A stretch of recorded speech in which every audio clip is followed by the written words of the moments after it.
Now, I told you on this program that Donald Trump would not be as easy to attack in a general election as he was in the primaries, because in the primaries, he had all these hideous positions meant to appeal to Republican voters, especially Republican voters who care enough to vote in a primary. So those are the most conservative, generally speaking. So that's why he was racist, bigoted, xenophobic, and you name it, right? But I said that in a general election, he would change almost all of his positions. Now, but he can't change the positions that are the most famous, right? He's going to build a wall. He's going to make the Mexicans pay for it. He's going to kick out the Mexicans who are rapists and criminals. And then all of a sudden, he's eating out of a taco bowl and saying, I love Hispanics. Okay, that was the beginning. That was the beginning, right? But he can't change his position on Muslims. I mean, how much press did that get? He was going to ban all Muslims. In fact, remember when he said it. Here's that clip from back in the day. So listen. Donald J. Trump is calling for a total and complete shutdown of Muslims entering the United States until our country's representatives can figure out what the hell is going on.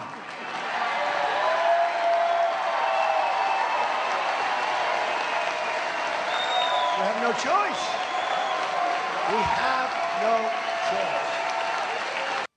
I mean, look, that's both scary and hilarious at the same time, right? He was reading from a prepared letter on this issue. And it said, until we figure out what the hell is going on. It's like Anna's dad. What's the hell? Right? Who writes that in a prepared statement? And by the way, you're running for president. You should go ahead and start figuring it out.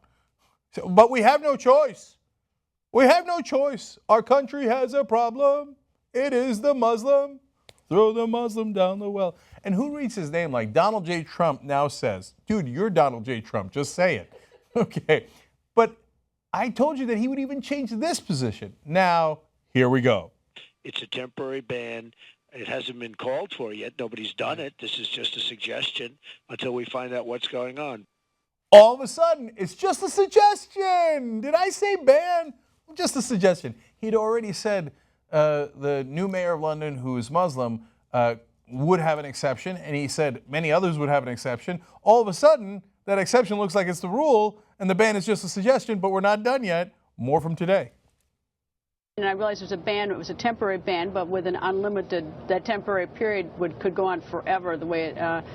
No, it was never meant to be. I mean, that's why it was temporary. Sure, I'd back off on it. I'd like to back off as soon as possible because, frankly, I would like to see something happen. But we have to be vigilant. I mean, we have exceptions, and again, it's temporary, and ultimately, it's my aim to have it lifted. Now, right now, there is no ban.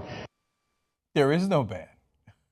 I'd like to back off of it. And I'd like to back off of it as soon as possible. That's Donald J. Trump in a nutshell for you. When they go to attack his previous positions, they'll be attacking a ghost. Of course he was going to switch all his positions. The guy's a pathological liar. And he's a populist. You think he's going to stay stationary? The one thing he's good at is appealing to a crowd. This is a general election crowd. He will say completely different things than he said in the primaries.